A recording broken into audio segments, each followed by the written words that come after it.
Compañeros, Listo. perdón, Buenas noches a todas y a todos. Damos inicio a la sesión 80 de la Escuela Germán Rojas Niño y su quinto año. Hoy nos acompaña la senadora Gloria Flores con el tema migración y movilidad humana, que es una de las políticas del gobierno del cambio de nuestro compañero Gustavo Petro. Por X y motivo, la compañera no ha podido conectarse, se conecta más dentro de unos minutos. Ha enviado a la compañera Ru Vilches de su UTL para que nos acompañe.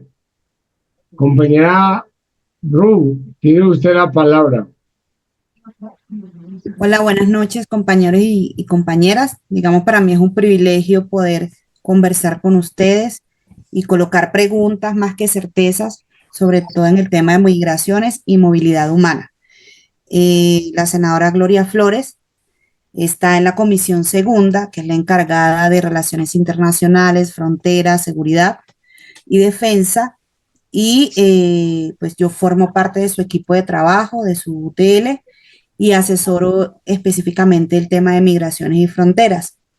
Ella decididamente desde hace muchos años, digamos, ha venido acompañando el tema de la colombianidad en el exterior, digamos, producto del conflicto armado y las persecuciones que han habido acá en Colombia.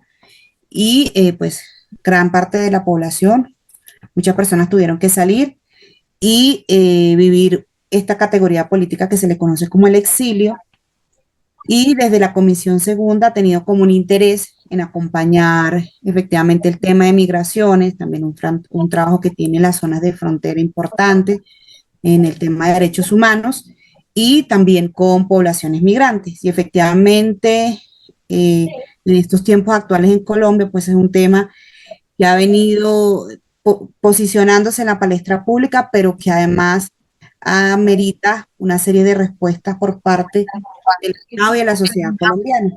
Entonces yo voy a traer una serie de ideas, yo no sé cómo es la metodología, la gente va participando durante la conversación, señor Mauricio, o al final para yo poder hacer No, pausa. compañera Ru, Sí, señor. el invitado tiene 45 minutos para exponer el tema y después hacer unas preguntas. Perfecto.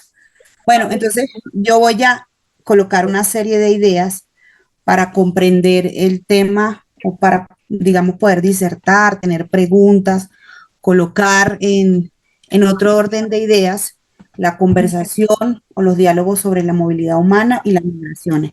Efectivamente, este término ha venido cambiando, el más actual porque las ciencias sociales le van poniendo nombre distinto a todo. Se habla ya de movilidad humana y no solo, digamos, de migraciones. Entonces, pues la primera idea que tengo acá es que conversar sobre movilidad humanas o migraciones amerita la comprensión de un proceso histórico. Es decir, a veces por las coyunturas que hay de los diferentes picos migratorios, uno descentra el debate y piensa que es una realidad contemporánea, que por supuesto sí, pero que tiene una trayectoria histórica, es decir, la evolución del mundo, de las sociedades, depende y en algún momento tuvo mucha relación con los procesos de migraciones y de movilidad, es decir, la evolución del mundo y la sociedad se basó en eso. Y, digamos, no solo los seres humanos, sino las especies vivas, necesitamos movernos, es decir, hay ejemplos muy claros en seres vivos como las ballenas, la mariposa monarca, las mismas semillas, es decir, todo se mueve para dar continuidad a la vida. Y en este sentido, cuando situamos las migraciones y los procesos de movilidad humana desde ahí, bueno, nos parece tan extraño que hayan estos éxodos y que las personas decidan moverse. Obviamente eso tiene unas causas estructurales que también las iremos conversando. Esta época es la época conocida como la era de las migraciones. Hay unos autores, Castell y Miller, que en el 2005 nombraron esta época como la era de las migraciones, conocida así porque efectivamente es cuando el mundo ha alcanzado la mayor posibilidad de movilizarse. Y hay unos autores críticos que plantean pues que hay una gran movilidad de bienes y servicios importantísimo, es decir, como nunca en la historia de la humanidad se han movido las mercancías, se mueven los bienes y servicios, pero la dificultad de la movilidad se encuentra para los seres humanos y efectivamente para los seres humanos precarizados, que están en condición de vulnerabilidad o de pobreza. Y allí definitivamente detrás de los procesos migratorios, digamos, hay una serie de acciones que suceden desde el sistema económico y el neoliberalismo que generan unas consecuencias profundas. Entonces, digamos, por eso es tan importante el estudio, el análisis crítico de los procesos de movilidad humana, porque nos ayudan a revisar cómo se reconfigura el sistema económico, el neoliberalismo, cómo se reconfigura también los movimientos económicos, y uno puede cruzar eso con los movimientos de las personas y da cuenta de cómo se va reacomodando y reestructurando el sistema. Entonces, en esta época conocida como la era de las migraciones, están, digamos, una de las causas fundamentales, y esto, digamos, lo nombra un teórico que ya se me olvidó el nombre, un compañero que habla sobre el neoliberalismo. Yo me imagino que alguno de ustedes ya debe tenerlo ahí en el radar, eh, y que plantea que los procesos de despojo, pero además estos procesos profundos de despojo, que de alguna manera destruyen el medio ambiente, las condiciones de vida, todo lo que se conoce como el control biopolítico, de alguna manera genera estos procesos de movilidad humana. En algunos casos se les llama éxodos, ¿no? Es decir, detrás de que la gente se mueva, de que los pueblos tengan que salir de sus lugares de origen, y lo que se conoce como estas migraciones forzadas o estas movilidades forzadas, detrás de eso hay unos profundos procesos de despojo, de precarización, de expoliación de recursos, digamos, viéndolo en una escala global de lo que sucede con los procesos de movilidad humana. Eh, y efectivamente, ahorita se nombran unas, por ejemplo, unas migraciones o unos desplazados climáticos, es decir, cómo las afectaciones fundamentales del medio ambiente, la depredación de recursos, la expoliación, acaba con los medios de vida, cambia las condiciones climáticas y hay éxodos completos, o sea, por hambrunas, por ejemplo, eso sucede mucho en el continente africano, y también ellos tienen muchos procesos de resistencia ante esto y se han organizado para resistir, pero efectivamente hay unos procesos ahí de depredación del ambiente, de despojo de las condiciones de vida que generan unos éxodos masivos. Pues hay pueblos enteros que tienen que salir de sus lugares de origen porque hay inundaciones, ciclones, cambia el ciclo, digamos, de cómo climáticamente se sostenían algunos lugares. Y eso tiene que ver con la acción, digamos, del ser humano en esos espacios. Y de esta manera recientemente se habla hasta de desplazados climáticos. Entonces, pues la Organización Internacional de las Migraciones dice que hay por lo menos 280 millones de personas migrantes. Eso significa como el 3,6% de la población mundial. Y bueno, aquí, digamos, desde la perspectiva de la teoría crítica de las migraciones o los estudios críticos de las migraciones contemporáneas, dicen que es muy difícil colocar como en casillas con nombres los procesos o las trayectorias de movilidad humana, y que además hay un continuo migratorio, es decir, a veces por términos de gestión de estas movilidades o de estas migraciones, entonces la OIM entra a veces en disputa, por ejemplo, con la ACNUR, y dice, no, bueno, los migrantes son las personas que salen, se mueven de un lugar a otro, y establece como unas categorías para atender el proceso de migración. Y entonces, digamos, se definen diversas. Por ejemplo, Colombia hizo un aporte fundamental con categorizar el desplazamiento forzado interno. Eso, digamos, no se tenía como una forma de nombrar, y Colombia efectivamente aportó haciendo estudios fundamentales para reconocer que es el desplazamiento forzado interno. Y así se establecieron diferentes categorías: migrante económico, migración internacional forzada, hay algunos que llaman desplazamiento transfronterizo. De todas estas categorías que se crearon, hay una que es bastante importante, que se creó después de la Segunda Guerra Mundial, que es la del refugio o refugiado. Y digamos, esta es una categoría también para administrar y gestionar estos movimientos de pueblos, de masas, que por diferentes condiciones, como el caso de la guerra, tienen que salir de manera forzada. Y bueno, el refugio es una categoría que trata de garantizar el derecho a la vida, a la protección de estas personas que salen por amenazas directas a la vida, ¿no? Pero efectivamente hay como un quiebre ahorita, sobre todo en el sistema de refugio, y esto es, digamos, de la actualidad de lo contemporáneo. Hay una profesora que se llama Ariadna Esteve y plantea cómo desde las migraciones se hace un ejercicio de necropolítica, la política de la muerte, y la categoría de refugio, como esa categoría garantista que en algún momento se utilizó muchísimo para acompañar y proteger las personas que salían por causas forzadas y cruzaban fronteras, pues ya es a discreción. Es decir, el país decide a quién uno le da la condición de refugiado, y vemos el caso de Europa con toda la cantidad de personas que llegan, cómo deciden a quién le dan y a quién no, y a qué países se distribuyen. Es decir, hay una cantidad de tensiones que son evidentes cuando hablamos de las migraciones. Y, por ejemplo, pone en tensión el concepto de ciudadanía, y eso lo habla una profesora de la Universidad de Antioquia acá, que se llama Gloria Naranjo, y ella plantea efectivamente que las personas migrantes, yo soy una mujer migrante, debo decirlo, llegué hace 9 años a Colombia, y ¿qué pone en tensión la persona que migra? Pone en tensión el concepto de ciudadanía, porque efectivamente lo único que le queda ahorita al Estado-Nación, después de este ejercicio de esa modernidad, entre comillas, es el ejercicio de su soberanía y de su territorio en las fronteras.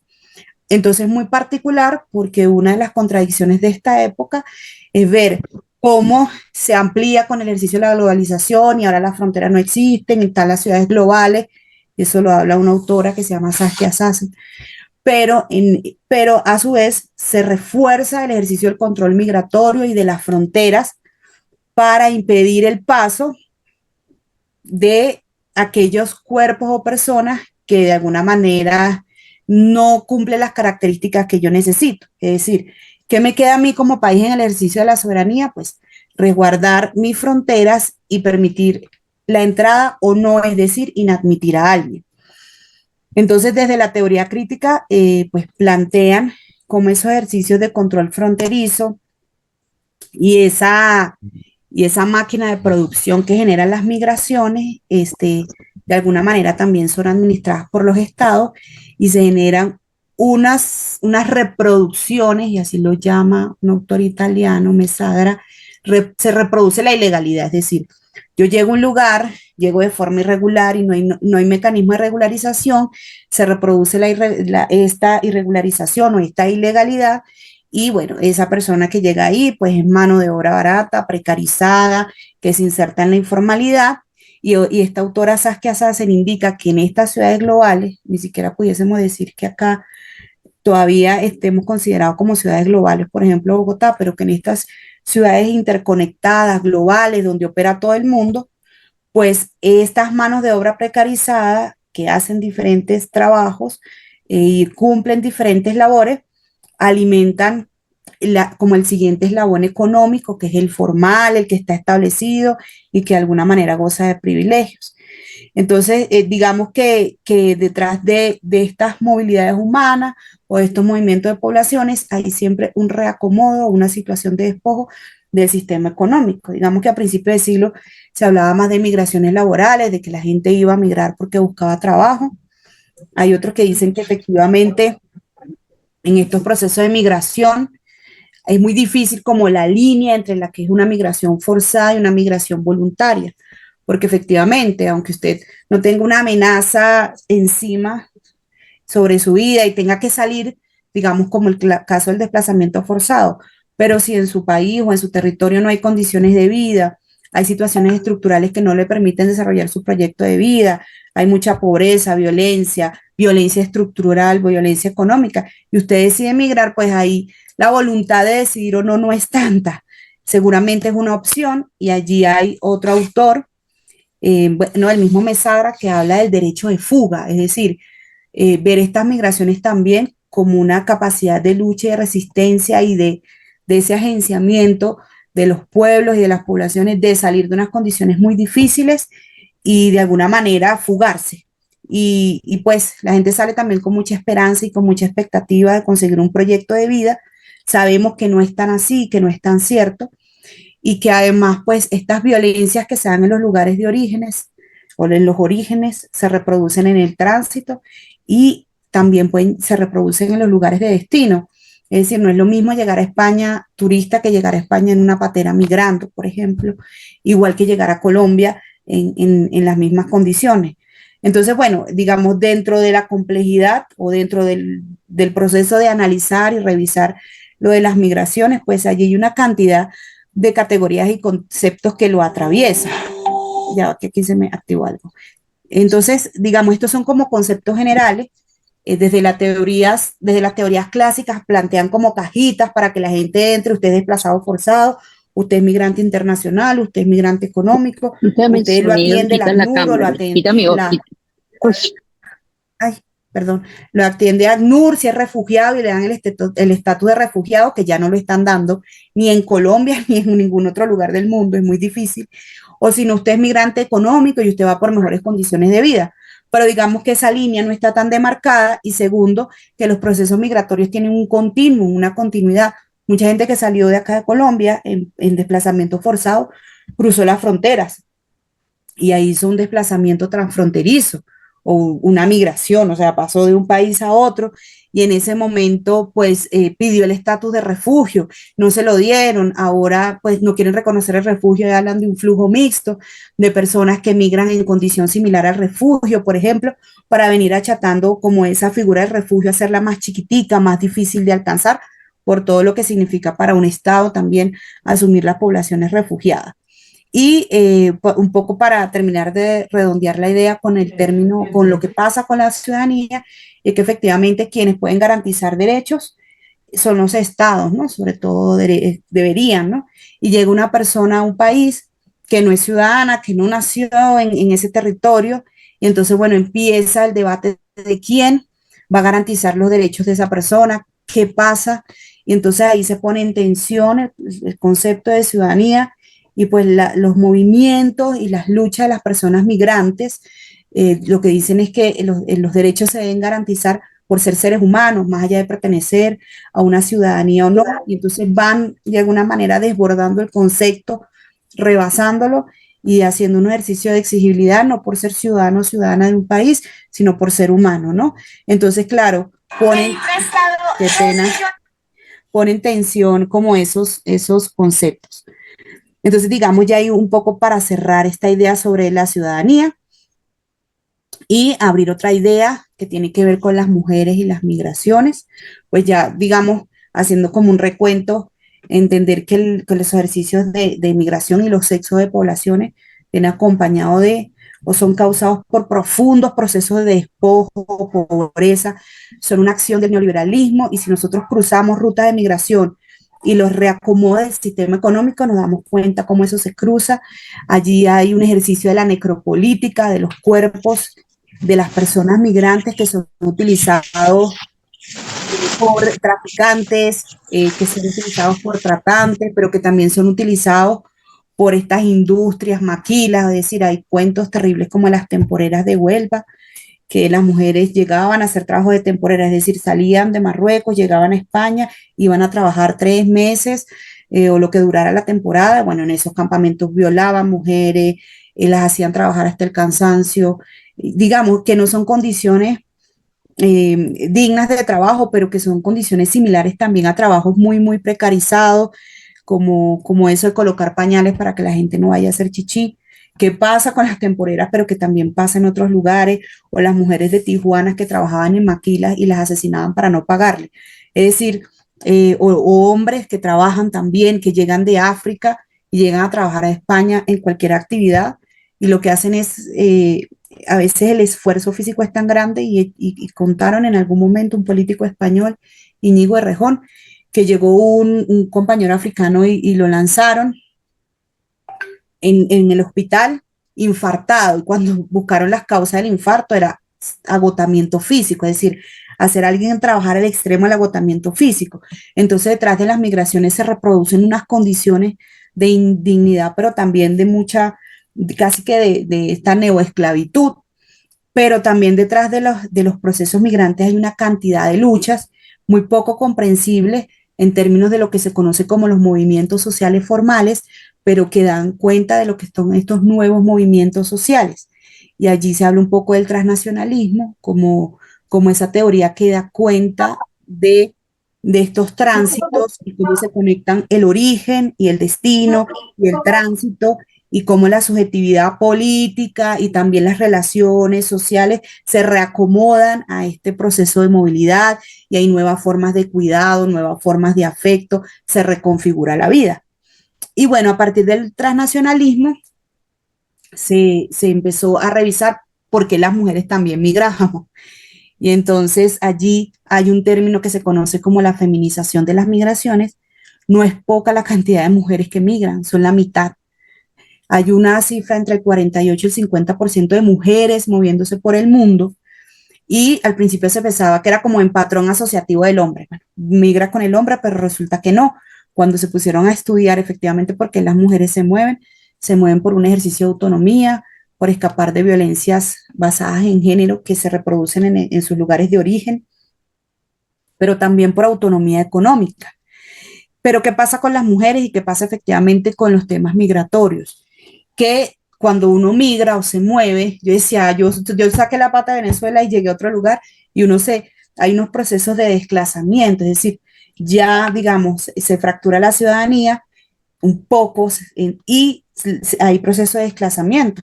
Entonces, hay lo que se reconoce en economía como segmentación laboral, es decir, trabajos asignados para personas específicas. Y entonces, sobre todo en las migraciones que se dan de estos países del sur global al norte global, pues uno ve cómo hay una segmentación laboral y hay trabajos que son asignados para personas migrantes, para esta mano de obra que llega precarizada, sin papeles, que debe moverse, que además llega desesperada a buscar recursos para poder enviar remesas a su familia. Y entonces hay unas labores asignadas a la población migrante y además hay unas labores asignadas a las mujeres migrantes. Y son estos trabajos que se conocen como trabajos feminizados. Y son estas cadenas globales de cuidado. Es decir, por ejemplo, hay una investigación de mujeres campesinas colombianas que se van a España a cuidar a adultos mayores, que esto es lo que se conoce como los trabajos del cuidado, donde hay la plusvalía económica de esa que se produce, pero también hay una que digamos es mucho más de expoliación, que es la plusvalía afectiva. Es decir, esa persona que va a cuidar, que va a hacer un ejercicio de cuidado, va a trabajar atendiendo al adulto mayor, cuidando al viejito o a la viejita, pero que además en ese ejercicio de cuidado también pone parte de su afecto y así lo reconocen también las mujeres. Entonces, hay la plusvalía económica de esta fuerza de trabajo que se pone ahí, pero también está afectiva. Y entonces estas cadenas globales de cuidado lo que hacen es que las mujeres del norte global salen a trabajar, dejan estos espacios de cuidado, llegan estas mujeres del sur, asumen esos lugares de cuidado, esos trabajos de cuidado, pero además los asumen en condición de precarización. Y uno escucha los cuentos de que no, uno primero pasa 2 años y ellos le llaman como 2 años en negro, es decir, sin papeles, sin nada, pues y les toca trabajar jornadas extenuantes, vivir en las casas, casi no salir de los lugares. Y eso cuando cuentan con suerte de llegar con una buena familia. Y eso no es tan distinto como pasaba acá con estas mujeres, por ejemplo, del campo, que salían a trabajar en casas de familia acá en Colombia y que también trabajaban en una condición casi de esclavitud o servidumbre, ¿no? Como muy indigna, sin derechos. Entonces, efectivamente podemos conectar estos desplazamientos internos, estos desplazamientos forzados, con lo que se reproduce y lo que sucede, digamos, por fuera del país. Entonces, digamos, estas son como unas ideas, unos conceptos que yo los estoy diciendo seguramente muy rápido, pero que ayudan un poco a entender cómo se da el ejercicio global de las migraciones, qué hay detrás de las migraciones, la fuerza económica que mueve eso. Es decir, las rutas no son al azar. La gente, aunque decide, no, me voy para tal país, no es una decisión tan autónoma, o sea, es revisar las condiciones cuando hay la posibilidad de hacerlo, porque hay gente que sencillamente hay poblaciones que les toca salir con lo que tienen y llegar al pueblo de al lado, al país de al lado, y a partir de eso pensar qué va a hacer con su vida. Y hay otro concepto muy importante y lo voy a traer acá porque ahorita vamos a conversar sobre Colombia y lo que pasa actualmente y tiene que ver con la externalización de las fronteras. Es decir, hay países que deciden tercerizar el ejercicio de control fronterizo, poner un muro antes de que lleguen al mío.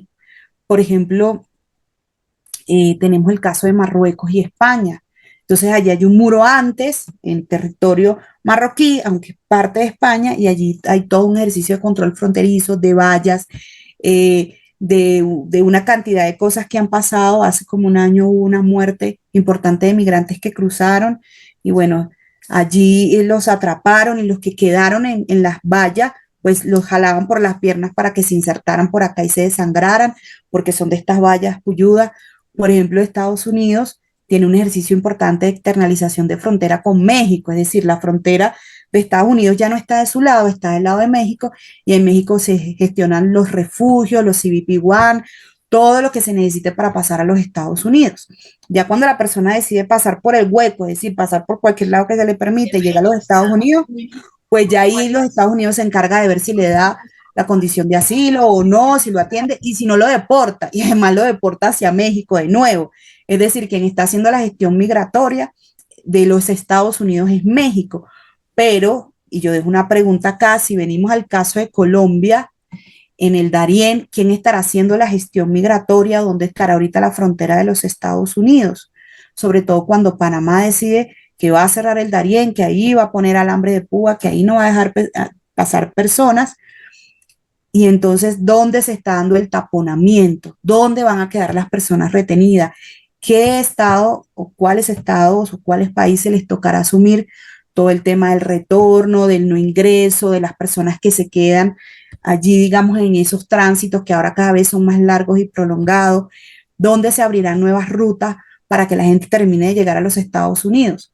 Porque ahora sí, vamos entrando acá en Colombia. Es importante reconocer la vocación de Colombia. Es decir, Colombia en algún momento tuvo una vocación de expulsión por el conflicto armado y la gente salió a otros países, países vecinos, digamos, movilidades transcontinentales y llegar a otros países para salvaguardar su vida, refugiarse. Algunas personas también salieron por violencias estructurales, por desigualdad, por la misma precarización. Y entonces se hablaba de una gran cantidad de colombianos por fuera de acá. Esa vocación ha venido modificando, es decir, todavía Colombia sostiene su vocación de expulsión porque hay una cantidad de personas que siguen saliendo de Colombia, pero ahora entonces Colombia recibió un importante flujo de migración venezolana, una migración que llegó, y bueno, aquí lo pueden rebatir, obviamente, en el espacio que tengamos y podemos conversarlo, pero Colombia y Venezuela han tenido procesos de movilidad históricos compartidos, gente que vivió allá, otros que vivieron acá, que se han movido, tienen poblaciones pendulares, sobre todo en las zonas de frontera, que compartían economías, compartían tránsitos, actividades culturales, es decir, había los espacios de frontera, aunque la gente piense que es una línea que divide un lugar y otro, eh, hay, digamos, teóricos que hablan de espacios porosos, que construyen una cotidianidad propia, que tienen unas dinámicas propias y particulares de las zonas de frontera y que eso también desborda el concepto de ciudadanía porque hay personas que ni siquiera se sienten ciudadanos de un lugar o del otro y tenemos el ejemplo de las etnias Wayuu y cómo ellos, digamos, hablan de una nación transfronteriza, ¿no? Entonces, cuando llega la cantidad de población venezolana, que en este caso, es decir, reconocemos lo histórico que ha habido entre los dos países y que efectivamente hubo un pico migratorio importante que tiene que ver con presiones económicas que fueron aplicadas hacia Venezuela, y yo en un ejercicio de investigación, pues estudié las MCU o medidas coercitivas unilaterales contra Venezuela y sus impactos, y no, digamos, no lo documenté yo, eso lo documentó una relatora especial de las Naciones Unidas, Elena Duhan, y todos los impactos que generaron estas medidas coercitivas unilaterales aplicadas por el gobierno de los Estados Unidos, la Unión Europea y Canadá creo que también, digamos, está dentro de las medidas, creo que van más de 500 medidas contra Venezuela. Eso afectó directamente la calidad de vida de la población venezolana y se dio un éxodo masivo que además llega a Colombia porque es el país vecino, pero también por las relaciones históricas que sí se han construido entre Colombia y Venezuela de familias binacionales, transfronterizas y transnacionales. Entonces, digamos, había un número importante, en eso se habla de unos 500.000 retornados de esa población total de venezolanos que está acá, de retornados transgeneracionales, es decir, que fueron hijos e hijas de colombianos que llegaron a Venezuela y que ahora llegaron acá y que tampoco se les reconocen los derechos. Entonces, es decir, Colombia sostiene su vocación de expulsión, igual también con picos, en años mucho más, cuando arrecia la violencia, en otros menos. También toda la promesa del sueño americano incide muchísimo en el imaginario de la gente para que salga de acá. También la vocación de país receptor, todavía yo no lo llamo país de acogida porque, digamos, con ese término, allá hay algunas revisiones conceptuales que hay que hacer, pero sí como país de acogida, receptor. Y ahora, recientemente, pues ahora no, dicen que la gente está pasando desde el Darién, como que el primer caso se escucha desde el 2003, pero que recientemente hay una vocación de tránsito de Colombia y se sabe que hay más de 90 nacionalidades transitando por el país, incluso gente de Bangladesh, de China, de los países árabes que llega acá para llegar a Colombia, hacer el tránsito por Centroamérica y llegar a Estados Unidos, que es uno de, digamos, que es el país de destino final. Por las razones que sea, pues la gente decide llegar a los Estados Unidos. El asunto es que Colombia, entonces, se tiene la vocación de expulsión, ha recibido una cantidad de población, en este caso mayoritariamente venezolana, y ahora tiene dentro del territorio una cantidad de tránsitos, de poblaciones en tránsito continentales y extracontinentales que hacen el paso por acá. Y es ahí donde se ve la industria de las migraciones. Muchas veces son personas que vienen de esos países, muchas que vienen con condiciones de precarización, buscando un proyecto de vida, digamos, con una necesidad de esperanza, llegar a algún lugar donde consideran que les va a ir mejor. Y en estas rutas de tránsito, en estos lugares de tránsito, pues también hay unos ejercicios económicos. Es decir, detrás de las migraciones hay toda también una industria legal en algunos casos e ilegal en otras que se alimenta y vive de eso. Y aquí también voy a ser muy polémica, también las ONGs, muchas de las ONG y toda esta industria de las agencias internacionales que viven del ejercicio de atención humanitaria, que ojo, yo lo considero fundamental y necesario para salvar vidas, pero que de alguna manera hacen, y eso también lo escribe, no sé si es Mesádara o Domenech, hacen un espectáculo de la frontera para, digamos, justificar todo el ejercicio de securitización que es necesario resguardar también, porque por ahí pasan mafias, pasan ilegales, pasan criminales, delincuentes, es decir, eso sucede, pero que este ejercicio de securitización lo que hace es alimentar o robustecer todos estos tráficos, estos criminales transnacionales o este crimen transnacional que ahora tiene como segundo rubro más lucrativo después del narcotráfico, la trata de personas, el tráfico y trata de personas y todas las rutas que se han abierto. Digamos, acá pues hay una muy reconocida que es el Darién. Como le digo, el Darién desde 2003 tiene gente pasando, seguramente con picos o no, pero allí han estado haciendo el ejercicio de tránsito. Y recientemente, ahora, esta salida de San Andrés, ya sea en un triángulo entre Nicaragua y Costa Rica, que también ha cobrado muchísimas vidas, y digamos, todas tratando de ir a los Estados Unidos. Por eso siempre hago la pregunta, ¿dónde está actualmente la frontera de los Estados Unidos? Compañera Ru, ¿Listo? no, yo sé, conozco la realidad de la compañera Gloria Flores, muy amablemente nos ha acompañado, aunque tenga muchos compromisos, que yo le pido a usted, Ru, Creo que que ella nos dé el saludo sí, y, señor. y se retira a sus actividades que previamente ya había organizado. Buenas noches, compañera Gloria Flores. Buenas noches a todos los compañeros y compañeras.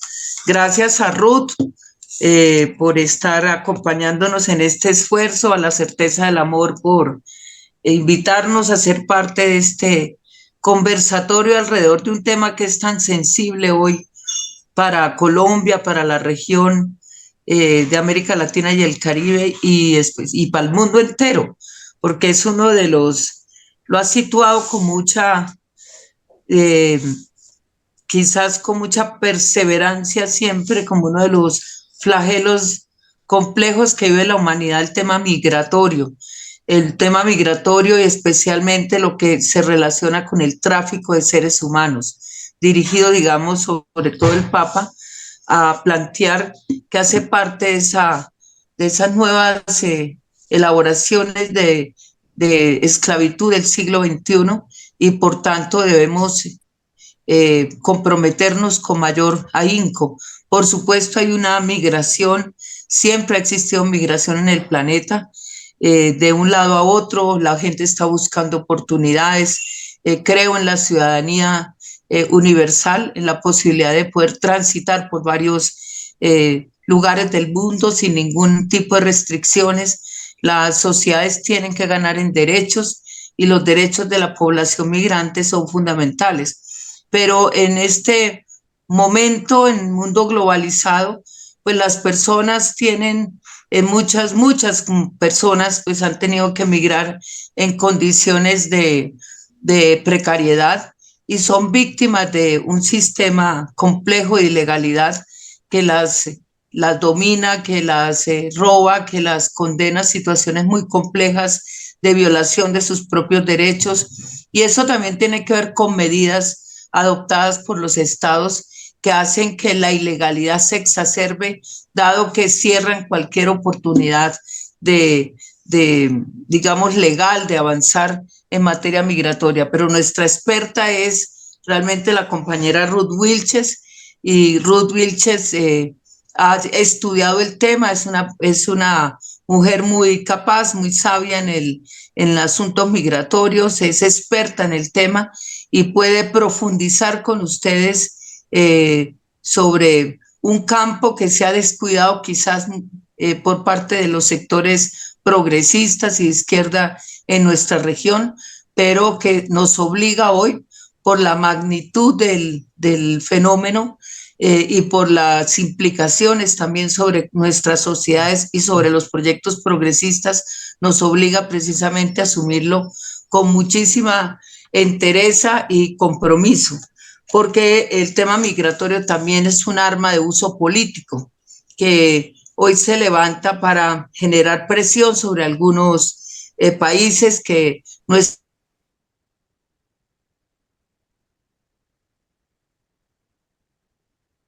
Se congeló la compañera, o yo estoy congelado.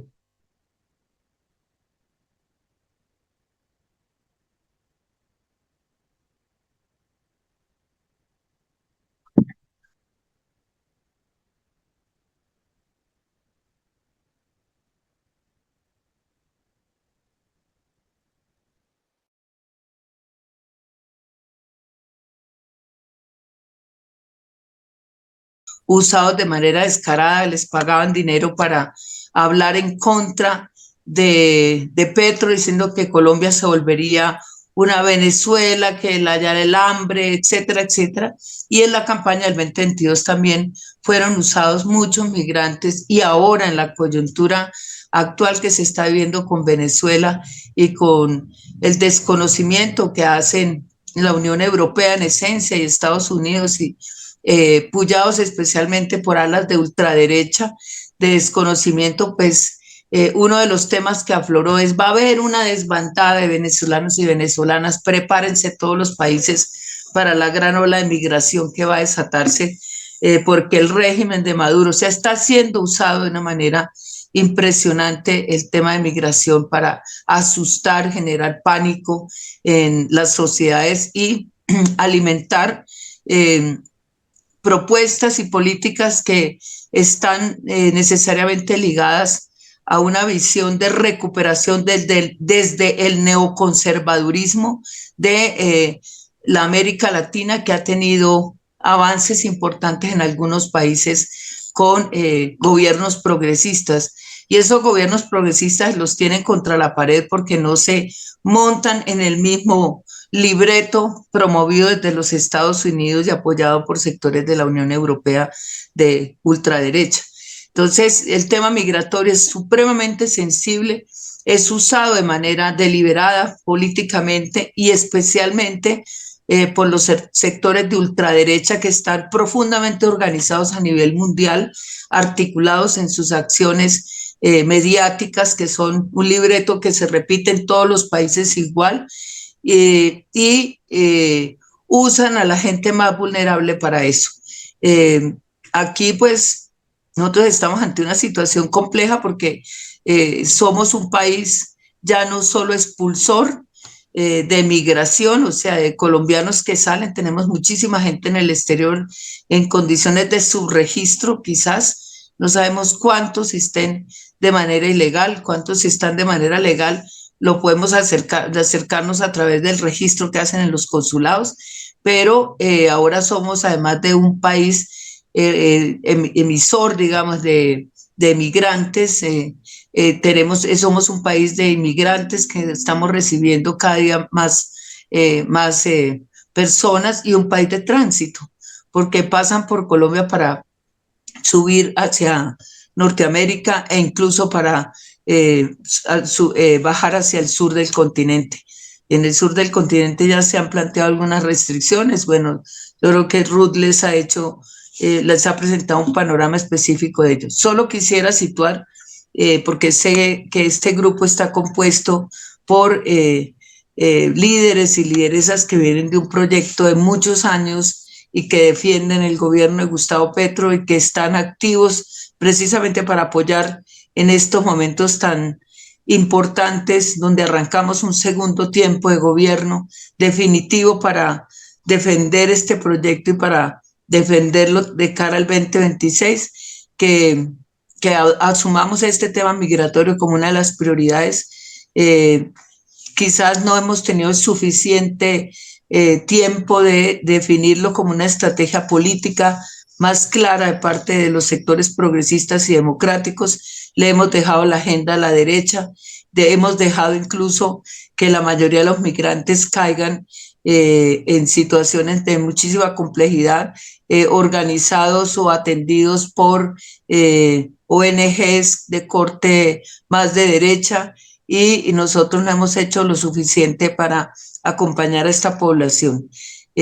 Bueno, hay una variedad hay de todo como en botica, eso suele suceder, pero quisiera de verdad reconocer de parte de ustedes que hayan puesto los ojos sobre este tema y que nos acompañen en ese trabajo que de manera quizás muy solitaria hemos desarrollado algunas compañeras en el Congreso de la República, donde está Carmen Ramírez y están otros parlamentarios que se han preocupado por el tema migratorio en relación con la región y con el rol de Colombia. Y de otro lado, el mensaje que los colombianos y colombianas en el exterior que son migrantes, todos ellos colombianos, por diversas razones o por el exilio.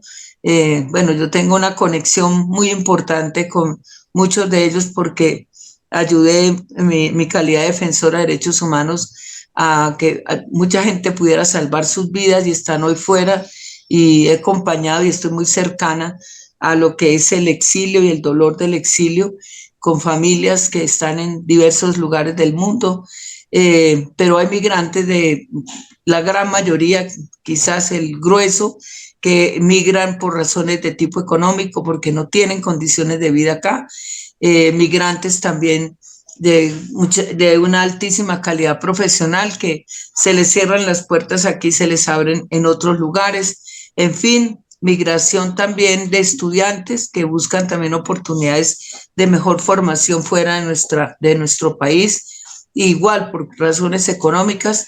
Entonces hay una diversidad de migrantes, pero los colombianos y colombianas en el exterior organizados son fundamentales para el triunfo del 2026. no nos limitemos exclusivamente a una curul que es escasa para todas las demandas que hay de la colombianidad. Y por tanto, he acompañado a Carmen Ramírez en la necesidad que se abra el espacio de representación internacional, que no es fácil que pase en el Congreso, pero estamos haciendo la debida conciencia, sino además de esa Cámara del Exterior, la votación en el exterior puede transformar las elecciones en Colombia, puede transformarlas a favor de un candidato de ultraderecha que intentarán por todos los medios de destruir lo que hemos construido, o un candidato o candidata progresista que defienda el proyecto del cambio a través de una gran alianza que tenemos que tejer entre todos y todas para hacerle contrapeso a ese plan de la ultraderecha de derribar lo que hemos construido con mucho esfuerzo durante muchos años y empezamos a ver con este gobierno de Gustavo Petro. Entonces, hacia allá, en la Asamblea Nacional hicimos un esfuerzo grande de transformar la estructura, apenas estamos en ese proceso de consolidación de una nueva estructura que fue aprobada por la mayoría de la Asamblea y que busca enraizarse en los territorios, darle la voz a los territorios, no centralizarlo en ningún lugar, ni en Bogotá, ni en ninguna capital, sino darle la voz a los territorios, a las gentes, organizarnos con las causas y las poblaciones desde los propios territorios, coordinar nuestras acciones y así de abajo hacia arriba tejer una gran organización que tenga fortalezas aquí en Colombia, en cada uno de los lugares, en las fronteras colombianas que tampoco las estamos viendo y están llenas de colombianidad de lado y lado, que siempre ha exigido una mirada hacia la frontera para que el gobierno tenga respuestas integrales, y a los colombianos que viven en los distintos continentes y que han hecho una labor invaluable por nuestro país. Allí hay una cantera a la que se le debe dar fortaleza. Por eso dentro de la estructura, aunque no se vio con mucha claridad que había mucha cosa por decir, en la Dirección Nacional hay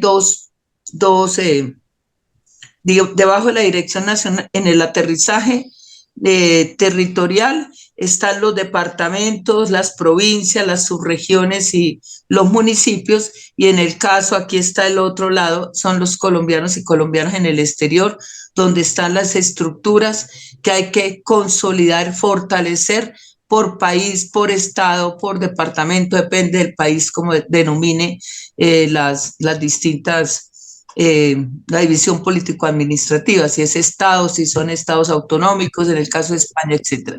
Entonces, vamos a paso firme. Quiero invitarlos e invitarlas a que nos ayuden en esa dirección, ayudar a organizar a la gente en el ámbito territorial y ayudar en el plano de lo internacional con nuestros migrantes a consolidar ese trabajo que implica igualmente que nosotros podamos tener una relación muy fluida con la Cancillería, porque los consulados son el espacio donde más se pierden los votos. Se pierden los votos. Yo lo digo por mi experiencia en el 2018. En el 2018 yo quedé con 0 votos en el exterior y tenía votación en el exterior de mucha gente. Toca cerrar los micrófonos ahí de Andy Álvarez, perdón. Entonces, con esto termino. Con esto voy a terminar. Ahí se perdieron todos los votos. Con eso eligieron a José Obdulio Gaviria, robándome los votos a mí. 1000 y pico, no sé cuántos votos se los montaron a él. Quedé con 0 votos en todos, en Canadá, que tengo tantos amigos, en Venezuela, en Europa, en Estados Unidos, en fin, en muchos lados que me llamaron así, votamos por usted, aparecieron el primer día y al siguiente día 0, y con eso arreglaron para subir a José Obdulio Gaviria, que no había obtenido los votos suficientes para llegar al Senado. Entonces, tenemos que organizarnos, porque podemos estar organizados, registrando a la gente en los consulados y teniendo realmente una vigilancia y gente nuestra en los consulados, podemos garantizar que la colombianidad vote por el cambio, por la transformación. Y por supuesto, eso implica también de la colombianidad de los migrantes nuestros un trabajo con las bases enraizado en la colombianidad, que le dé respuestas a la gente, que sé que es difícil por las condiciones de los consulados, pero en la toma de conciencia de que esto tiene que transformarse definitivamente. Esas serían mis palabras. Cuenten conmigo siempre. Me disculpan que haya entrado tarde. Eso sí, con la convicción que en manos de Ruth tenían a la mejor experta en tema migratorio.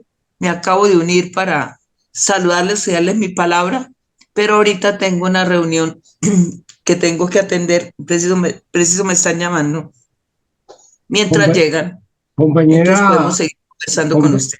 compañera Gloria, Sí, le habla Mauricio, que la molestó varios días en su oficina. ¿Se acuerda de mí? ¿Aló? Está atendiendo una llamadita. sí. Dime, Mauricio. Sí, Claro. Mauricio. Yo quiero pedirle a todas y a todos los compañeros de la Escuela Germán Roja que prendan la cámara. Por favor, vamos a cambiar la metodología hoy. Por favor, todas y todos. Porque yo conozco que la compañía Gloria nos sacó el tiempo para cumplirnos y quiero que hagamos lo que hacemos siempre. Compañía Gloria, míranos a la cámara. Es que los hombres y mujeres del M19 humildemente le ofrecemos este pequeño detalle. Prendamos los micrófonos, por favor. Compañero, yo estoy acá en la casa ya en pijamada. Bueno, no, los micrófonos, no más los micrófonos. ¿Puedo comentar algo, compañero? ¿Puedo comentar algo? No, Estoy, un momentico, un estoy en la momentico. cama y con rulos. Bueno, lo que queremos es que la compañía Gloria Flores, la nueva presidenta de Colombia Humana, que nos va a llevar por el camino bien de la unidad de todo este movimiento progresista, reciba este humilde regalo. Compañía Gloria. Bueno, aplausos para la senadora Gloria Flores. Aplausos. Suenan Pero los todos, aplausos. por favor, todos. Sí, yo desde acá, desde Gracias, Catatumbo, Mauricio. Oficialidad del partido. desde acá de Zulia Norte de San Francisco, En estos momenticos le estamos dando el aplauso a la mujer que asume la bandera de la unidad de los progresistas, del sueño de Jaime Bateman. Entonces, por ahora no hay preguntas, solo el aplauso a la mujer que asume este compromiso. ¿Listo? Vuelvo y le pido, demos el aplauso de verdad. Gracias, senadora. Senadora Gloria, desde acá de Cúcuta Norte de Santander. Compañera Gloria, aquí está. Hey, por favor, un momentico. Compañera, compañera Gloria. Hey, un momentico, Liliana Rojas. Aquí estamos, están compañeros del Valle del Cauca, Bucaramanga,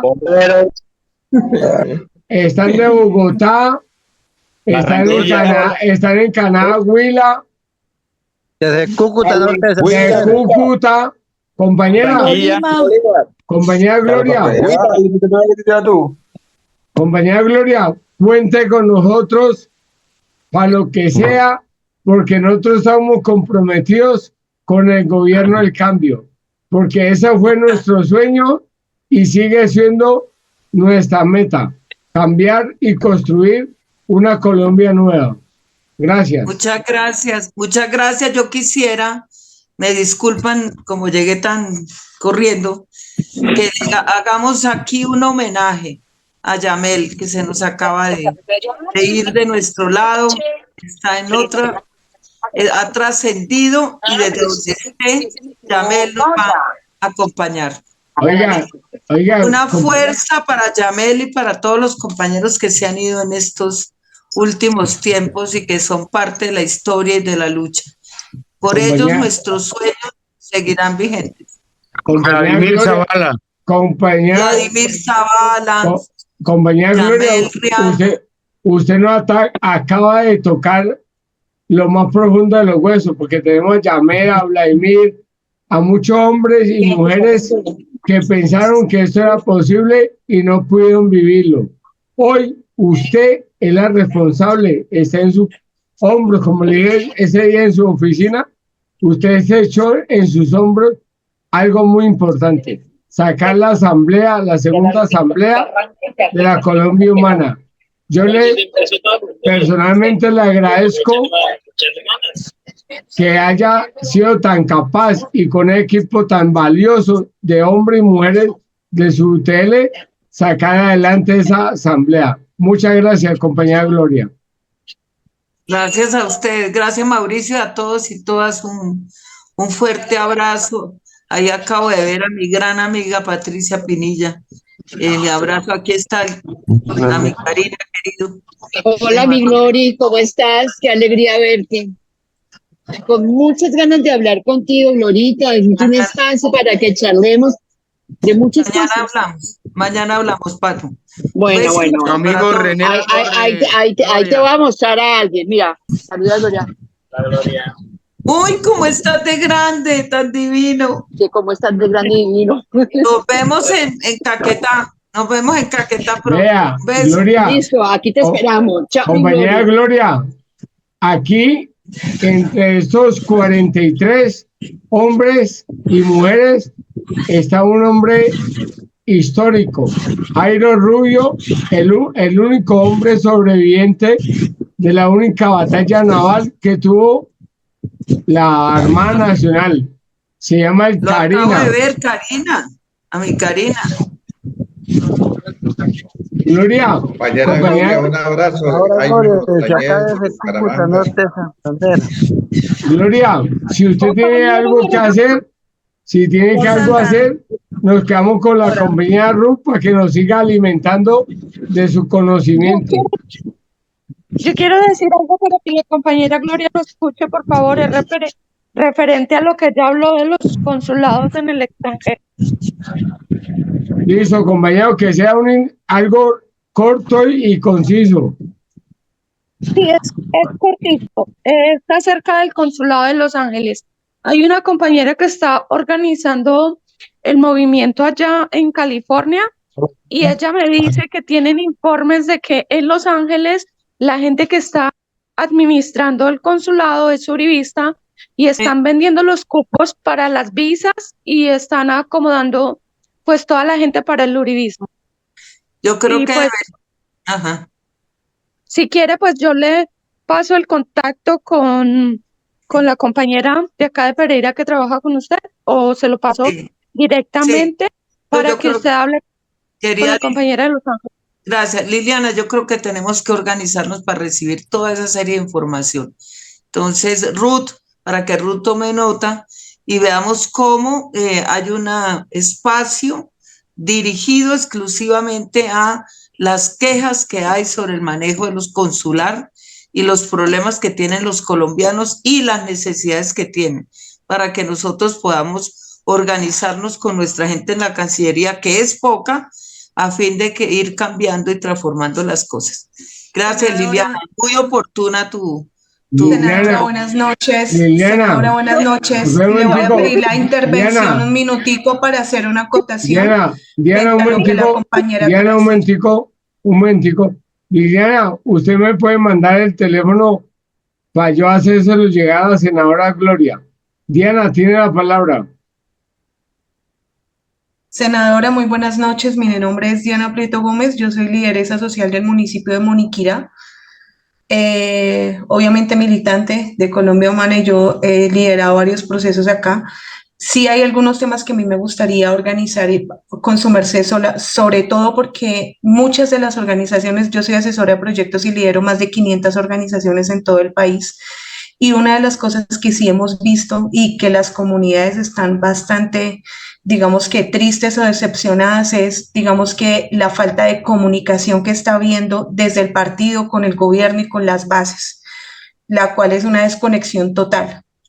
Primero es eso, senadora. Segundo, lo que mencionaba la compañera es una problemática que también conocemos en Chile y en Estados Unidos, en el consulado de Miami. Están sucediendo las mismas cosas en la Embajada de Colombia en Chile.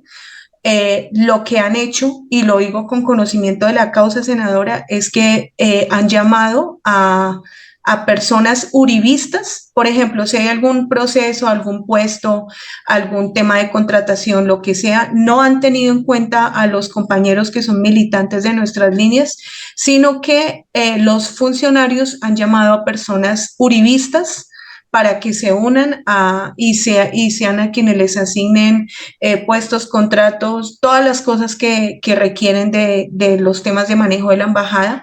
Eso es lo que han hecho y lo sé con conocimiento de causa porque una persona con la que no tengo filiación política es contrario a nosotros, me dijo, me llamaron y me dijeron esto, y me llamaron y me pidieron la hoja de vida para esta embajada de Colombia en Chile. Entonces, también hay que hacer un llamado porque las personas que están liderando en estos procesos, una de esas personas, el esposo de una de esas líderes, en este momento está siendo juzgado por temas de corrupción en Chile. Entonces, sí creo que tenemos que prestarle atención a eso. Por eso es que digo que tenemos que organizarnos y con esto me despido, Diana, tienes toda la razón. Por eso hicimos nuestra asamblea, por eso creamos una nueva estructura. Hay un divorcio que tenemos, Carlos.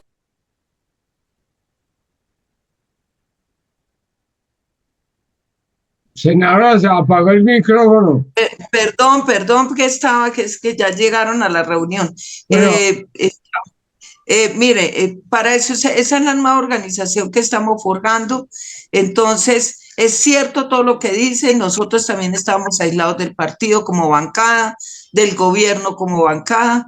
La reconstrucción de las relaciones partido, gobierno, bancada es una necesidad, aterrizándola a los territorios. Para eso tenemos que organizarnos territorialmente, crear los canales de comunicación. Y aunque mucha gente diga, ¿por qué esa estructura tan grande? Yo no le tengo miedo a las estructuras grandes. Lo que necesitamos es empoderar a nuestra gente, organizarla desde los territorios, conectarla con sus causas y relaciones para que en red podamos trabajar. Eso es organizar, no es dispersar, y hay que trabajar en red. Y los nodos van a funcionar de otra manera, no son nodos de personas ni de tendencias ni de grupos, son nodos para estructurar las poblaciones y las causas. Y si la gente quiere hacerse visible, pues al interior de lo colectivo, no destruyéndose entre sí, que es lo que nos ha venido pasando, por un lado por el otro, y dándose cada uno en la cabeza, destruyendo la imagen del otro, hablando mal, destruyendo a la Colombia humana. No, por falta de organización. Ahora vamos a organizar para hacer seguimiento estricto también a nuestros compañeros que están en el gobierno, pero que no saben cómo implementar las cosas, o si lo hacen, ni siquiera nosotros nos enteramos. La queja de la bancada es, sabemos que inauguran esto, que ya están, y los ministros, incluso la gente nuestra al lado de la derecha, de los que sí se enteran son los congresistas, y nosotros viendo un chispero, y entonces todo lo está canalizando la oposición, y decimos, ¿esto qué es? Entonces, esto hay que ordenarlo. Y por eso hicimos la asamblea, contra viento y marea. Mucha gente se opuso, pero afortunadamente hoy podemos, como dijo Mauricio, sacamos esto adelante. La votación por mí fue mayoritaria, ¿sí? Y ahora, yo sé que están diciendo que yo me robé las elecciones, que fue un fraude. Mentiras. La gente votó y se veía el entusiasmo de la gente porque votó por la transformación. Y tenemos que recuperar la esencia de lo colectivo. Aquí cada uno se siente la individualidad, el que más sabe o el que quiere ser esto o aquello. El individualismo ha destruido este proyecto. Nosotros tenemos la obligación hoy de concitar el proyecto, de lo colectivo como fuerza capaz de transformar. Aquí nuestra voz, la de todos y todas, vale. Y la coordinación, por eso pasamos de los enlaces a los coordinadores. Eso tiene una transformación. El enlace es un individuo que enlaza. ¿Enlaza qué? ¿Qué enlaza? Entonces se vuelven súper bollos, súper chicas, así como decíamos nosotros en el pasado. No, el coordinador es que coordina equipo y el que ha sido, el que quede nombrado como coordinador o coordinadora de algo, tiene que mostrar resultados y es el equipo campesino a ver cómo creció territorialmente, cuánta gente está organizada, cuántos equipos en los territorios de campesinos o de mujeres o de jóvenes o tal. Esa, digamos, es el salto cualitativo que estamos dando. Los tengo que dejar porque ya no me dan espera. Gracias. Compañera Gloria, aquí el que me puede juzgar y evaluar si digo la verdad se llama Jairo Rubio. Usted como que se leyó algún día en sus tiempos libres algo de Jaime Bateman, organizar las masas, organizar al pueblo para construir poder popular. Compañera, no me gusta echar a nadie, menos a usted. Hasta luego. Y seguimos con la compañera Ru. ¿A dónde está Ru? Chao, Gloria, gracias. ¿A dónde está Ru? Ahí está. No la veo, no la veo. Aquí estoy ya. No me he ido. Bueno, Ru, usted una despachín muy buena de Gloria Flores. Siga dándonos los elementos. Sí, pues, yo no sé si digamos, con lo que conversó la senadora en términos de las migraciones y la movilidad humana, ¿creen ustedes conveniente que podamos abrir el espacio de diálogo, ir conversando sobre el tema? Listo. Sí, yo creo que ya pues obviamente tendrán ya las reflexiones, las ideas y pudiésemos dialogarlas, que es como lo más importante. Yo le hago la pregunta, yo hago esta pregunta.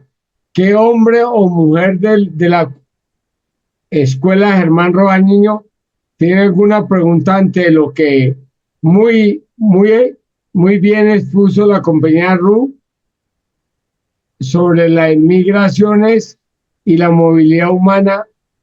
Por favor, ¿quién tiene alguna pregunta? Dimas Quintero y Diana Prieto tienen levantar la mano. Sí, muy buenas noches. Mi nombre es Dimas Quintero. Soy del municipio del Zulia Norte de Santander. A mí me preocupa la migración que se viene presentando en Cúcuta, norte de Santander. Hoy me encontraba en el centro de Cúcuta y la preocupación tan grande que más de 25 jóvenes vendiendo droga. La situación es tan inminente que es una olla en pleno centro de Cúcuta. Es preocupante una bandola del AK-47 donde uno se siente intimidado y estaba en el medio de ellos. La preocupación es para que las bases nos organicemos. Y de ese punto de vista de la organización de las bases populares, porque conozco a Gloria desde que tenía 13 años y hoy cuento con 51 años, es decir, más de 35 años que conozco a la compañera Gloria en todos los procesos sociales, en todos los procesos del Catatumbo, porque soy catatumbero del norte de Santander y conozco toda la vida que ella puso por estas comunidades del sur de Bolívar, en las bananeras, en las palmeras, donde ella dio la vida. Y a mí me parece preocupante y de gran preocupación que nosotros, entre los líderes comunales de la Colombia humana, estemos hablando y estemos difamando. La derecha siempre se está organizando y nosotros las bases siempre estamos al margen de la desorganización. Invito para eso.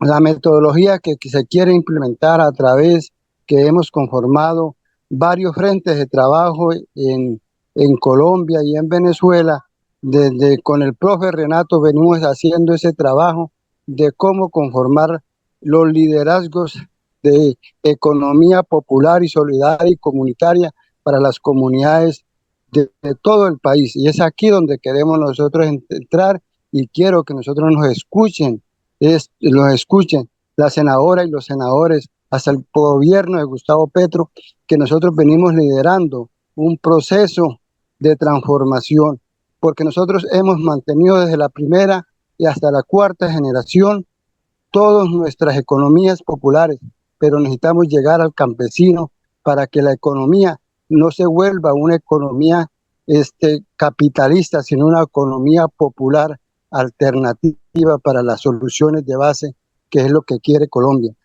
donde nosotros transformemos ese agregado, que es el producto del eje, que nosotros no podemos llevarnos un bulto de yuca al hombro, pero sí nos podemos llevar 1 kilo de harina y tener todas esas oportunidades de la transformación de los productos que queremos llegar a esta Colombia, de la Colombia que nos hemos luchado, nos hemos merecido más de 65 años, compañeros. Muchas gracias, compañero. Sigue Pedro Antonio del Huila. Seguía yo. Un momentico, Diana, ya sigue. Pedro Antonio. Sí, muy buenas noches para todos y para todas. Encantado de escuchar esta conversación, ya que es parte de la organización que hoy va a arrancar y que ojalá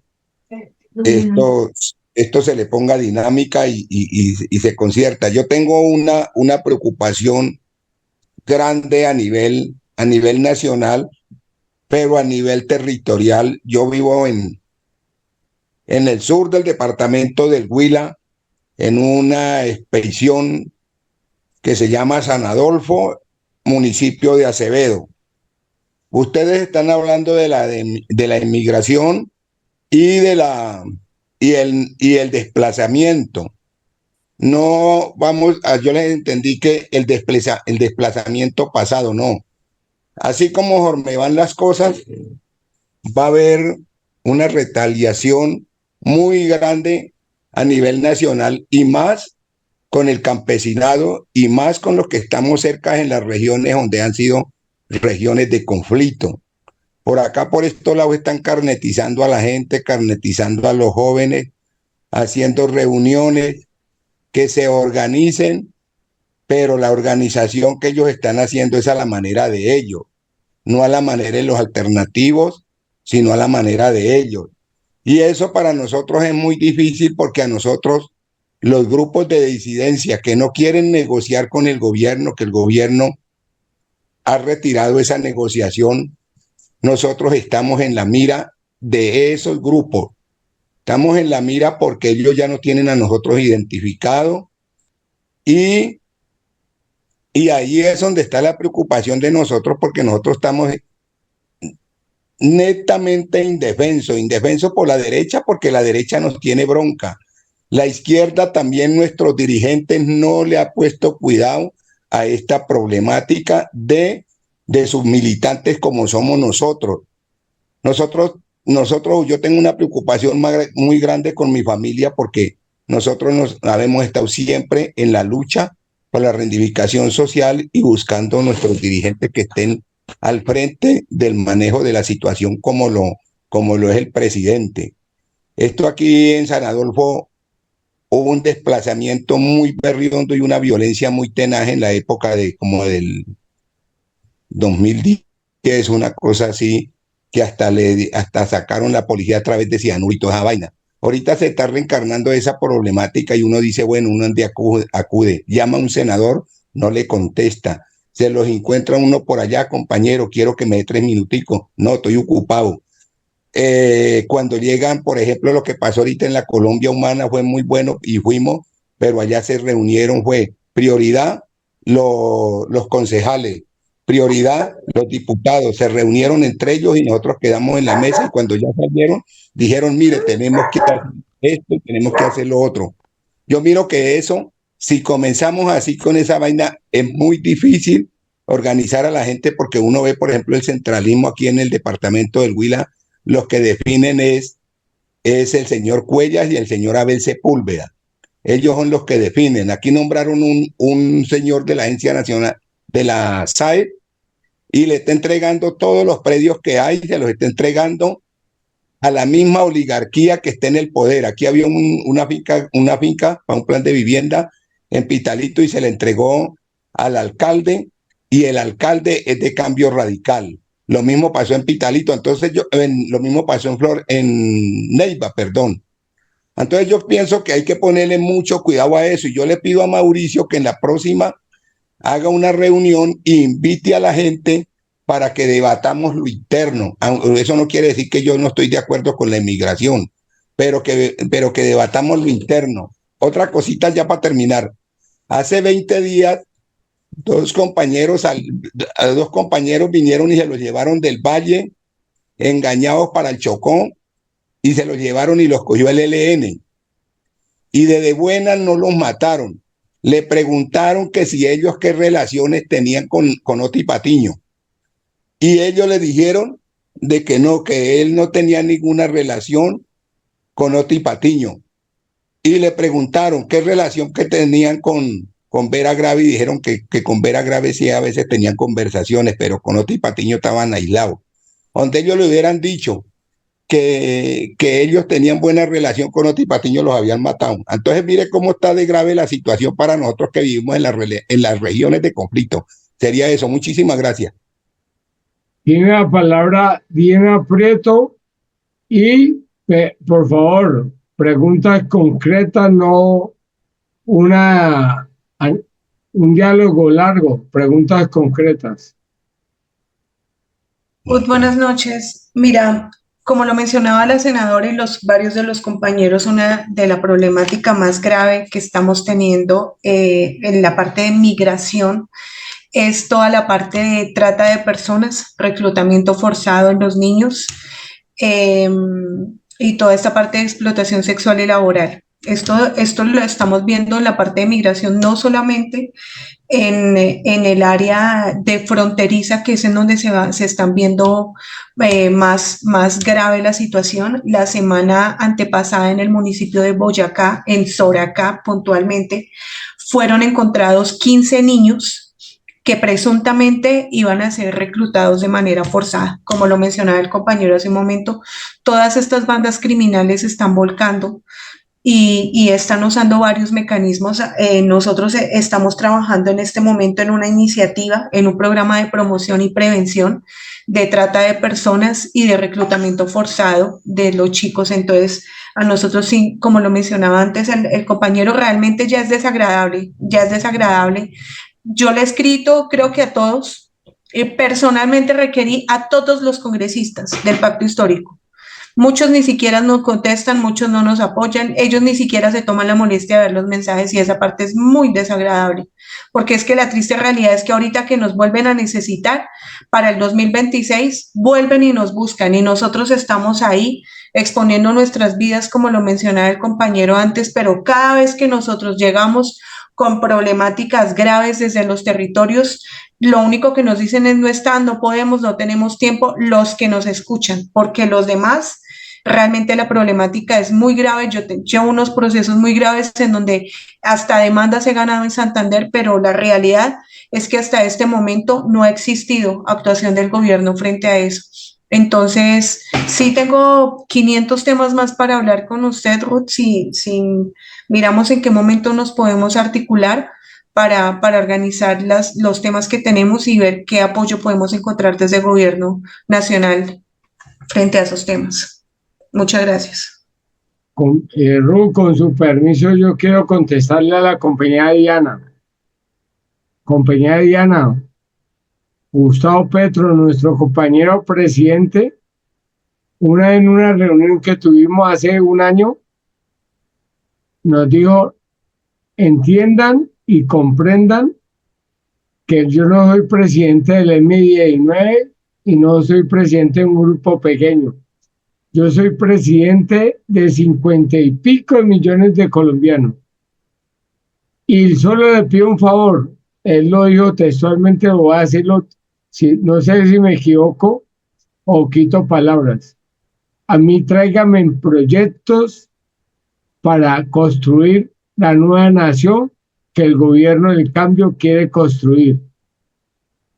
Entonces, compañera, hay que buscar los mecanismos y aquí tenemos Compa, yo le cuento lo que me ha pasado con más de 1000 proyectos que he presentado, de los cuales solamente 570 proyectos fueron de caminos comunitarios para la paz total desde todos los territorios del país. Compañera Entonces, Diana, le cuento como asesora de proyectos las experiencias tan nefastas que he tenido en el Ministerio del Interior, en las experiencias que he tenido en Agencia Nacional de Desarrollo Rural, porque es que los proyectos ya están ahí. Es más, le cuento que varios compañeros del M de Santander tienen proyectos ahí. ¿Saben qué número está? Compañera 850 Diana, y 950. Si me deja decirle, terminar, aquí tenemos dentro de la escuela mucha gente que puede ayudarle a hacer llegar a ese proyecto que usted tiene. Esos muchos proyectos a los lugares indicados para que sean leídos, escuchados y puestos a funcionar. Entonces, hagamos el camino como debe ser. Escribamos, hagamos proyectos y hagámoslos llegar al gobierno al lugar que es. Sigamos, compañera, tiene la palabra René Torres. Muchas gracias. Agradecerle a Certeza del Amor y a Ruth, por favor. Mi nombre es René Latorre. Tengo una profesión inédita que se llama Mercadeo Social Comunitario. Ya me he presentado en otras oportunidades. Tranquilo, Mauricio, que ya voy a la pregunta concreta. La idea, ¿cuál es? Estamos organizando un proyecto en la frontera de lo que les decía Dimas en oportunidad pasada. Es un proyecto totalmente fronterizo de armar una zona franca entre Colombia y los sectores populares venezolanos. Entonces, es posible, Ruth, que me reciba para tocar este tema que veo que tú manejas la cuestión fronteriza con un nivel profesional muy alto y queremos que nos los ayude a enrutar. ¿Eso sería posible? Sí, señor.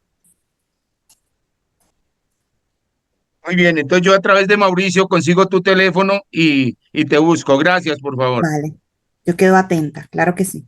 Para cerrar la escuela, escuchamos a Dimas Quintero con la pregunta concreta y la compañera Ru Wilches cierra la escuela. Ru, esperemos a Dimas. Compañera Dimas.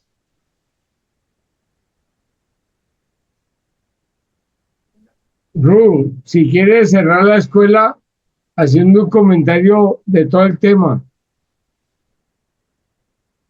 Pues sí, digamos, ante las reflexiones que han hecho y también las inquietudes, solo puedo decir que en términos de las poblaciones migrantes, en este caso no me refiero solo a la población venezolana, también pasa en otros países, las poblaciones migrantes que llegan a insertarse en los espacios de la informalidad son espacios que también efectivamente están entre algunos informalidad e ilegalidad, es decir, la mayoría de las personas migrantes participamos también de esta economía popular, que aquí no quiero, digamos, vincularla con economías ilegales, sino al contrario, es la economía mayoritaria donde llega la gente a trabajar, pero sí, probablemente muchas personas que son esta mano de obra que queda flotante dentro de los espacios de la informalidad, pues tienden a ser captadas. Por eso ahorita las cifras de reclutamiento forzado y una gran cantidad de niños, niñas y jóvenes migrantes, de infancias migrantes. También, como indiqué, el segundo rubro que están asumiendo las mafias criminales transnacionales, ni siquiera ya son las de los países solamente, sino son carteles mexicanos, con grupos armados colombianos, con sectores en los Estados Unidos o en países de Europa que trafican, hacen tráfico de migrantes. El tráfico es distinto a la trata, o sea, el tráfico es un delito contra los países, por así decirlo, porque es cuando una persona o organización ayuda a pasar las fronteras sin tener los documentos o pasar por los mecanismos necesarios de regularización. Ese es el tráfico. Y ya la trata es el delito contra una persona cuando ésta es llevada de un lugar a otro de manera involuntaria o forzada para, con fines de explotación sexual, laboral, en fin. ¿Qué pasa? Que estos dos delitos conniven, aunque son distintos, se tipifican distintos y tienen, digamos, como penas distintas, pues son delitos que van de la mano. Pues la trata y el tráfico, del tráfico de migrantes y la trata de personas con diferentes fines de explotación son el segundo rubro ya de la criminalidad, después del narcotráfico. Y hay economías ilícitas que lo están, digamos, de alguna manera ya es su primer rubro económico, es decir, es amplio el nivel de explotación. Me parece muy interesante la propuesta de Zona Franca en términos de economía popular. Efectivamente hay un desarrollo, digamos, como normativo desde, por ejemplo, la Comunidad Andina de Naciones, aunque Venezuela no forme parte. Hay una ley de fronteras, que es la ley 2135, que habla especialmente de zonas de desarrollo fronterizo, es decir, hay una cantidad de mecanismos ahí que no se han habilitado para, digamos, desarrollarlos y trabajar, pero que sería muy importante porque plantean como para las zonas de fronteras cosas específicas en impuestos, en proyectos, en términos de cómo direccionar regalías a esta zona. Esa ley, nosotros en algún momento incidimos para saber cómo iba, cómo se estaba reglamentando. Y bueno, preguntamos cómo se iba desarrollando, pero creo que puede ser un marco legal para esto que están planteando. Y también hay una ley, es la ley de retorno, que se dio en el 2012, que acompaña el retorno seguro de población colombiana, el retorno digno, pero además esto fue complementado con otra ley, que es la ley 2136, que es la política integral migratoria, que atiende fundamentalmente a tres sectores: colombianidad en el exterior, colombianos retornados a Colombia, o sea, es decir, que estaban afuera y llegaron otra vez a Colombia, y población migrante. Entonces, digamos que estas dos herramientas, que obviamente con sus debilidades, pues pueden servir un poco para atender y acompañar el tema, digamos, de las migraciones. Esto es una realidad así grandota, compleja, y a veces las políticas públicas se quedan en diseños muy chiquiticos, porque es difícil, digamos, como abordarlas, analizarlas y diseñar políticas públicas para esto, para acompañar las trayectorias migrantes, entendiendo que además Colombia tiene una cantidad de víctimas del conflicto armado desplazadas que, digamos, afrontaron el desplazamiento forzado interno, y a esta realidad se sobrepone también este ejercicio de expulsión de colombianos al exterior, y ahora toda la complejidad de recibir una cantidad de población que en este caso sería mayoritariamente venezolana, con un componente importante de retornados. Son más o menos 500.000 retornados de Venezuela hacia Colombia, y ahora todas las poblaciones que llegan en tránsito y todas las violencias que eso indica. Entonces yo creo que allí, digamos, hay unos debates que hay que dar, también unas potencialidades que revisar, porque bueno, que dirán que no, pero la gente que se queda aquí con vocación de residencia, entonces hace su vida en Colombia, su proyecto de vida, y eso significa que también hay gente que pues trabaja en esta economía popular, ayuda a mover la economía del país, solo viéndolo en términos económicos, pero además digamos, la posibilidad de lucha en derecho de las poblaciones migrantes obviamente es un avance para cualquier sociedad que acoge o que recibe a poblaciones. Entonces yo creo que hay un trabajo importante que se puede hacer también desde lo comunitario, desde las organizaciones populares, reposicionar y acompañar también las poblaciones migrantes para que no sean instrumentalizadas por la derecha, que ha sido uno de los ejercicios fundamentales que ha hecho. Es decir, las izquierdas, las nuevas izquierdas, los movimientos progresistas tienen mucho que hablar y que acompañar en temas migratorios, y ese, digamos, es el llamado. Una de las nuevas líneas de los nuevos movimientos sociales son los procesos migrantes, y por ejemplo están las caravanas migrantes en México, todos los procesos de resistencia que hacen en la frontera, los ejercicios de solidaridad radical, y esos ejercicios se ven aquí también en Colombia, en América Latina. Aquí quienes han recibido la población migrante en su mayoría han sido los sectores populares, y son los sectores populares que han acompañado con un plato de comida, dando sus espacios, cuidando a los hijos de las personas migrantes, acompañándolos en sus diferentes ejercicios de exigibilidad de derechos, en su ejercicio de exigir salud, de exigir educación, y han sido los compañeros organizados también de los sectores populares acompañando a las poblaciones migrantes. Entonces digamos que esa es como la reflexión que les dejo, y agradezco mucho las reflexiones que ustedes han tenido para poder seguir alimentando este debate. Muchísimas gracias por la escucha. Oiga, compañera Ruth, ¿me escucha?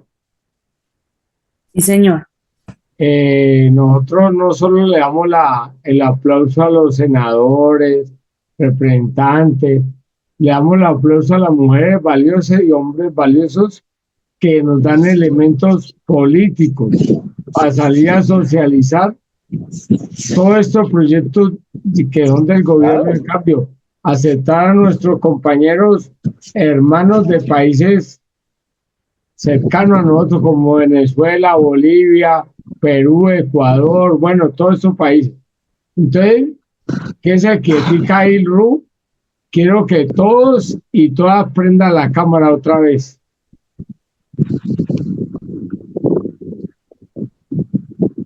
Y abramos los micrófonos, pero los dejemos en silencio. Porque esta mujer, Ru Wilches, no sé si lo digo bien.